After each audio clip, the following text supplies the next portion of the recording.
ನಿನ್ನೆ ಮೊಸಳೆ ಹೊಸಹಳ್ಳಿಯಲ್ಲಿ ನಡೆದ ಭೀಕರ ಘಟನೆ ಎಲ್ಲರನ್ನೂ ಬೆಚ್ಚಿ ಬೀಳಿಸಿದೆ. ನೋಡ್ತಾ ಇದ್ದ ಹಾಗೆ ಯುವಕರ ಮೇಲೆ ಕ್ಯಾಂಟರ್ ಹರಿದು 9 ಜನ ತಮ್ಮ ಜೀವ ಕಳ್ಕೊಂಡಿದ್ದಾರೆ.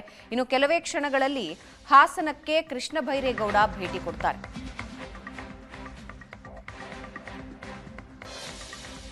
ಮೊಸಳೆ ಗ್ರಾಮಕ್ಕೆ ಕೃಷ್ಣ ಬೈರೇಗೌಡ ಭೇಟಿ ಕೊಡೋರಿದ್ದು ಉಸ್ತುವಾರಿ ಸಚಿವರು ಇನ್ನು ಕೆಲವೇ ಹೊತ್ತಿನಲ್ಲಿ ಭೇಟಿ ಕೊಡ್ತಾರೆ. ಗಾಯಾಳುಗಳಿಗೆ ಸೂಕ್ತ ಚಿಕಿತ್ಸೆ ನೀಡಲು ಸೂಚನೆ ಕೊಟ್ಟಿದ್ದಾರೆ. ಘಟನೆ ಬಗ್ಗೆ ಡಿಸಿಎಸ್ಪಿಯಿಂದ ಈಗಾಗಲೇ ನಿರಂತರ ಮಾಹಿತಿ ಪಡ್ಕೊಂಡಿದ್ದಾರೆ. ಕೆಲವೇ ಹೊತ್ತಿನಲ್ಲಿ ಉಸ್ತುವಾರಿ ಸಚಿವ ಕೃಷ್ಣ ಬೈರೇಗೌಡ ಸ್ಥಳಕ್ಕೆ ಹೋಗ್ತಾರೆ. ಒಂದು ಕಡೆ ಕುಟುಂಬಸ್ಥರ ಆಕ್ರಂದನ, ಮತ್ತೊಂದು ಕಡೆ ಕ್ಯಾಂಟರ್ನ ನುಗ್ಗಿದ ರೀತಿಯ ದೃಶ್ಯ ನೀವು ನೋಡ್ತಾ ಇದ್ದೀರಿ. ತನ್ನ ಪಾಡಿಗೆ ತಾನು ಹೋಗ್ತಾ ಇದ್ದ ದ್ವಿಚಕ್ರ ವಾಹನ ಸವಾರನನ್ನ ಗುದ್ದಿದ ಕ್ಯಾಂಟರ್ ಬಲಕ್ಕೆ ತಿರುಕೊಳ್ಳುತ್ತೆ. ಬಲಕ್ಕೆ ತಿರುಗಿಕೊಂಡು ಡಿವೈಡರ್ ಅನ್ನ ಗುದ್ದಿ ಮೆರವಣಿಗೆಯಲ್ಲಿ ಸಾಗುತ್ತಾ ಇದ್ದ ಯುವಕರನ್ನ ಕೊಂದಿದೆ. ಕಬ್ಬಿಣದ ಬ್ಯಾರಿಕೇಡ್ ಅಲ್ಲಿ ಇತ್ತು ಆಲ್ರೆಡಿ. ಆ ಬ್ಯಾರಿಕೇಡ್ ಅನ್ನು ಗುದ್ದಿಕೊಂಡು ಡಿವೈಡರ್ ಏರಿ ಅಲ್ಲಿ ಮೆರವಣಿಗೆಯಲ್ಲಿ ಸಾಗುತ್ತಾ ಇದ್ದ ಯುವಕರನ್ನ ಬಲಿ ಪಡೆದಿದೆ ಈ ಕ್ಯಾಂಟರ್. ಯಾರ್ಯಾರೋ ಮೃತರಾಗಿದ್ದಾರೆ ಅನ್ನೋದನ್ನ ನಮ್ಮ ಸ್ಕ್ರೀನ್ನ ಎಡಭಾಗದಲ್ಲಿ ನೀವು ನೋಡ್ತಾ ಇದ್ದೀರಿ.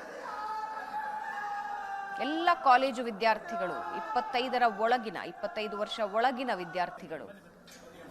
ಪ್ರತಿ ವರ್ಷದಂತೆ ಈ ವರ್ಷವೂ ಗಣೇಶ ಮೆರವಣಿಗೆ ನಡೀತಾ ಇತ್ತು. ಖುಷಿಯಲ್ಲಿ ಡಿಜೆ ಸಾಂಗ್ ಮೊಳಗುತ್ತಾ ಇತ್ತು. ಎಲ್ಲರೂ ಕುಣಿದು ಕುಪ್ಪಳಿಸ್ತಾ ಇದ್ದ ದೃಶ್ಯ ಕೂಡ ನೀವು ನೋಡ್ತಾ ಇದ್ದೀರಾ. ಕ್ಯಾಂಟರ್ ಕೆಳಭಾಗದಲ್ಲಿ ನೀವು ನೋಡಿದ್ರೆ ಜನರೆಲ್ಲರೂ ಮೆರವಣಿಗೆಯ ಸಂಭ್ರಮದಲ್ಲಿದ್ರು. ಒಂದೇ ಒಂದು ಕ್ಷಣದಲ್ಲಿ ಮೆರವಣಿಗೆಯ ಸಂಭ್ರಮ ಮಸಣದ ಸೂತಕವಾಗಿ ಹೋಯಿತು.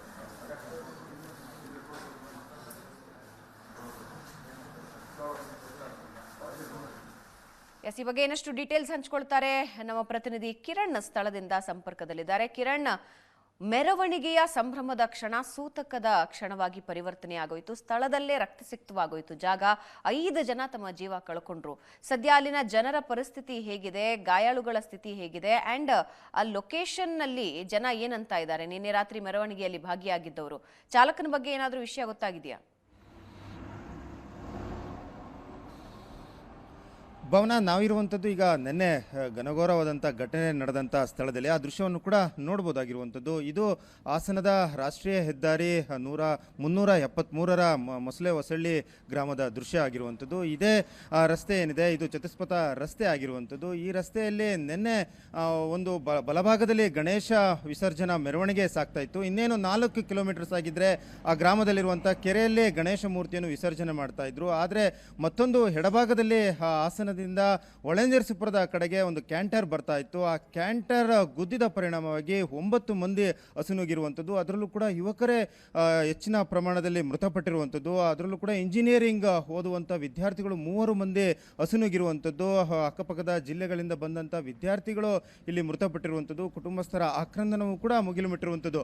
ಆ ಕ್ಯಾಂಟರ್ ಏನಿದೆ, ಆ ಕ್ಯಾಂಟರ್ ಒಳನರಸೀಪುರದ ಕಡೆಗೆ ಹೋಗ್ತಾ ಇತ್ತು. ಒಳನರಸೀಪುರದಿಂದ ಹಾಸನದ ಕಡೆಗೆ ಬೈಕ್ ಬರ್ತಾ ಇತ್ತು. ಬೈಕನ್ನು ತಪ್ಪಿಸಲಿಕ್ಕೆ ಹೋದಂಥ ಕ್ಯಾಂಟರ್ ಏನಿದೆ, ಅದು ಚತುಷ್ಪಥ ರಸ್ತೆಯಲ್ಲಿ ಇದ್ದಂಥ ರಸ್ತೆ ವಿಭಜಕಕ್ಕೆ ಗುದ್ದಿರುವಂಥದ್ದು. ವಿಭಜಕಕ್ಕೆ ಗುದ್ದಿದಂಥ ಪರಿಣಾಮವಾಗಿ ಕಬ್ಬಿಣದ ರಾಡ್ಗಳನ್ನು ಕೂಡ ಇಲ್ಲಿ ಅಳವಡಿಸಿದ್ರು. ಆ ಕಬ್ಬಿಣದ ರಾಡ್ಗಳನ್ನು ಗುದ್ದಿ ಮೆರವಣಿಗೆಯಲ್ಲಿ ಯುವಕರು ಡಿಜೆ ಸದ್ದಿಗೆ ಡ್ಯಾನ್ಸನ್ನು ಕೂಡ ಮಾಡ್ತಾ ಇದ್ರು. ಆ ಡ್ಯಾನ್ಸ್ ಮಾಡುತ್ತಿದ್ದಂಥ ಯುವಕರ ಗುಂಪಿಗೆ ಕ್ಯಾಂಟರ್ ಗುದ್ದಿರುವಂಥದ್ದು. ಗುದ್ದಿದಂಥ ಪರಿಣಾಮವಾಗಿ 5 ಆ ಸ್ಥಳದಲ್ಲೇ ಮೃತಪಟ್ಟಿದ್ರು. ಇನ್ನು ಉಳಿದವರು ಆಸ್ಪತ್ರೆಯಲ್ಲಿ ಚಿಕಿತ್ಸೆ ಫಲಕಾರಿಯಾಗಿದೆ ಮೃತಪಟ್ಟಿರುವಂಥದ್ದು. 20ಕ್ಕೂ ಹೆಚ್ಚು ಮಂದಿ ಗಾಯಾಳುಗಳಾಗಿರುವಂಥದ್ದು. ಈ ಗ್ರಾಮದಲ್ಲಿ ಕಳೆದ 50 ವರ್ಷಗಳಿಂದಲೂ ಕೂಡ ಗಣೇಶ ಮೂರ್ತಿಯನ್ನು ಪ್ರತಿಷ್ಠಾಪನೆ ಮಾಡಿರುವಂಥದ್ದು. ಗಣೇಶ ಮೂರ್ತಿಯನ್ನು ಭವ್ಯವಾಗಿ ಮೆರವಣಿಗೆ ಮಾಡಿ ಅದನ್ನು ವಿಸರ್ಜನೆಯನ್ನು ಕೂಡ ಮಾಡ್ತಾ ಇದ್ರು. ಇಂತಹ ಕೈಘಟನೆ ಯಾವಾಗಲೂ ಕೂಡ ನಡೆದಿರಲಿಲ್ಲ ಅನ್ನೋದು ಸ್ಥಳೀಯರ ಮಾತಾಗಿರುವಂಥದ್ದು. ಈಗಾಗಲೇ ಕ್ಯಾಂಟರ್ನ ಚಾಲಕನನ್ನು ಕೂಡ ವಶಕ್ಕೆ ಪಡೆದಿರುವಂಥದ್ದು. ಆತನನ್ನು ಕೂಡ ಹೆಚ್ಚಿನ ವಿಚಾರಣೆಯನ್ನು ಕೂಡ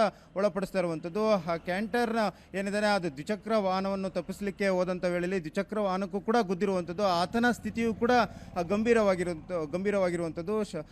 ಶಾಂತಿನಗರ ಗ್ರಾಮ ಪೊಲೀಸ್ ಠಾಣೆ ವ್ಯಾಪ್ತಿಯಲ್ಲಿ ಆತನನ್ನು ಈಗಾಗಲೇ ವಶಕ್ಕೆ ಪಡೆದಿರುವಂಥದ್ದು. ಆತನನ್ನು ವಿಚಾರಣೆಗೂ ಕೂಡ ಪೊಲೀಸರು ಈಗಾಗಲೇ ಒಳಪಡಿಸಿರುವಂಥದ್ದು. ಆತನು ಪ್ರಾಥಮಿಕವಾದಂಥ ಮಾಹಿತಿಗಳ ಪ್ರಕಾರ ಆತನು ಮದ್ಯಪಾನ ಮಾಡಿದ್ದ ಅನ್ನೋದು ಕೂಡ ಪೊಲೀಸರಿಗೆ ತಿಳಿದು ಬಂದಿರುವಂಥದ್ದು.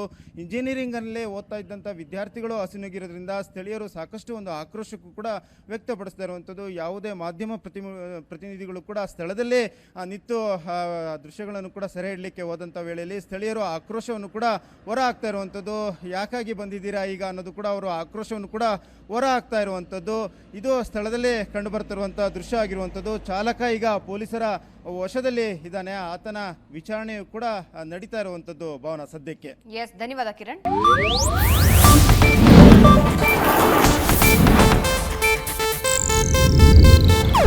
ಇದು ಏಷ್ಯಾನೆಟ್ ನ್ಯೂಸ್ ನೆಟ್ವರ್ಕ್ ಪ್ರಸ್ತುತಿ.